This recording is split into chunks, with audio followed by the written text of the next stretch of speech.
আসসালামু আলাইকুম প্রিয় দর্শক, কেমন আছেন আপনারা? যে যেখান থেকে আমার ভিডিওটা দেখছেন ভালো থাকবেন, সুস্থ থাকবেন। আমি এখন করব ডিম ভুনা, কারণ ভোরবেলায় ডিমেরই বেশি প্রয়োজন পড়ে। দিয়ে দিচ্ছি পেঁয়াজ কুচি,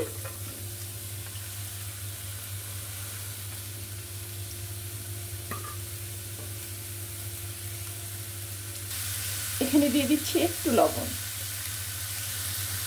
এখানে দিয়ে দিচ্ছি ছোট ছোট 3টা এলাচ। পেঁয়াজটা আমি বেরেস্তা করে নিচ্ছি। ইস, মনে ছিল না, কাঁচামরিচ দুটো।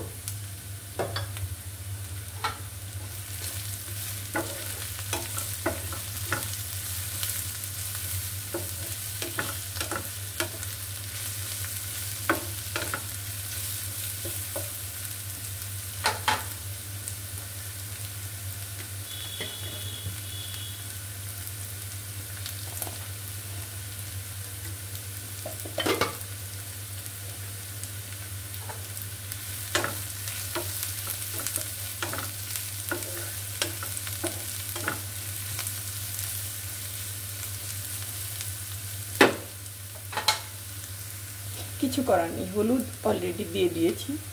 এখন দিচ্ছি এখানে শুকনো মরিচ, হালকা করে দিতে হবে, বেশি পড়ে গেল একটু কমিয়ে রাখবো। পেঁয়াজ ভাজা আমার হয়ে গেছে, এখন আমি এটা নামিয়ে ফেলবো। চুলাটা অফ করে দিলাম।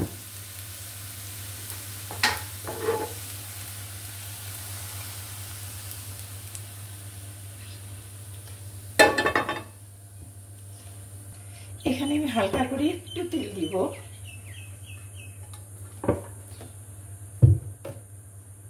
দিয়ে দিচ্ছি ডিমগুলো।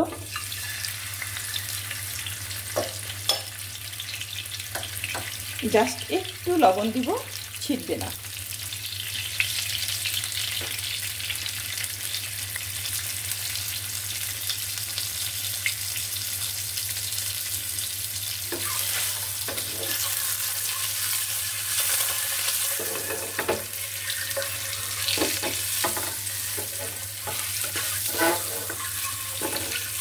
যে যেখান থেকে আমার ভিডিওটা দেখছেন ভালো থাকবেন, সুস্থ থাকবেন। আপনারা সবাই, সবার জন্য দোয়া।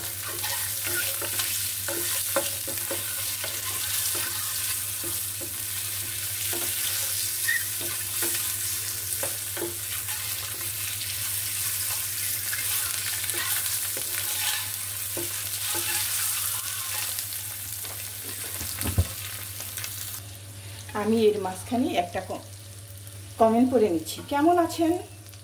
আপনার ভিডিওটা অনেক সুন্দর হয়েছে, লাইক দিয়ে দেখে নিলাম এবং ভালোবাসা রেখে গেলাম, বুঝে নিলেন। আমি তো বুঝতেই পারিনি কমেন্টটা এইভাবে লিখবে উনি। এখানে আমি পেঁয়াজটা দিয়ে দিচ্ছি।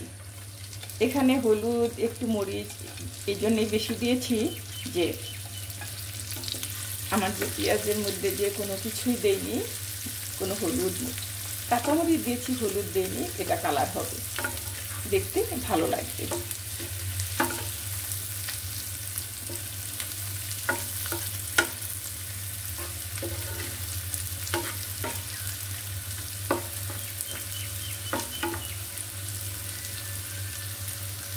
কমেন্ট পড়তে বেশ ভালো লাগে। আরেকটা আপু লিখেছেন, না গো আপু,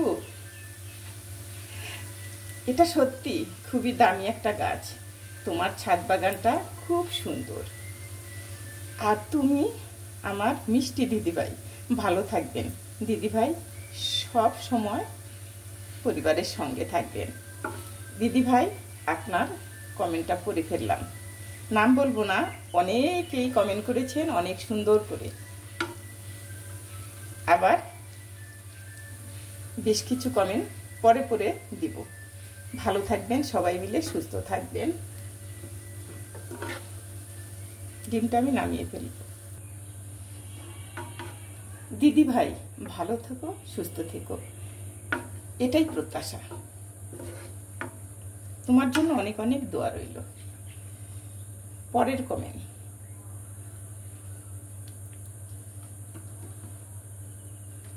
আরেকটা কমেন্ট পড়ছি, দিদিভাইটা খুবই বলে যে আমার কমেন্ট তুমি পড়ো না কেন।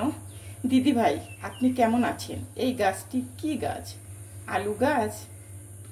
আলু গাছ হলে অনেক ভালো হবে, অনেক বড় হয়েছে, সুন্দর হয়েছে। থ্যাংক ইউ দিদিভাই, ভালো থেকো।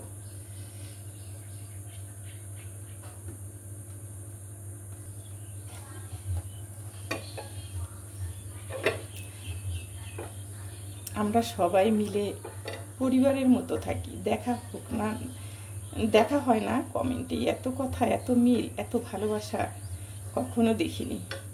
এদের জন্য মায়া মহব্বত বেশি লাগে, কারণ সব কথা এদের সাথে শেয়ার করা যায়, সব কিছু আদান প্রদান করা যায়। কারো অসুস্থ হলে জানিয়ে দেয়, কার জন্য দোয়া করা হয়, এই তো। তারপরে আপু কেমন আছেন, কোথায় যাচ্ছেন, কি হলো, এসব কথা। আচ্ছা, আজকে ভালো থাকেন, সুস্থ থাকেন, এই দোয়া সব সময়ই আমি করি, সব সময়ই বলি। হয়তো অনেকে বিরক্ত লাগবে, হয়তো অনেকে বলবে যে এই কথাটা কেন বারবার বলে, কেন যেন মুখে এসে পড়ে। তবে অনেক দিদিভাইরা আছে কলকাতা থেকে আমাকে অনেক অনেক মিস করে। কালকে একটা আপু রাত্রে অনেক বড় একটা কমেন্ট লিখেছে, আমি অন্য সময় করে দিব। ভোর 6টায় আমার ভাত হয়ে গেছে, আর ডিম ভুনাটা করে নিলাম। এখন ডাল, তারপরে ইলিশ মাছ এখন কাটতে যাব, সেটা কেটে তারপরে দেখাবো কি রান্না করি।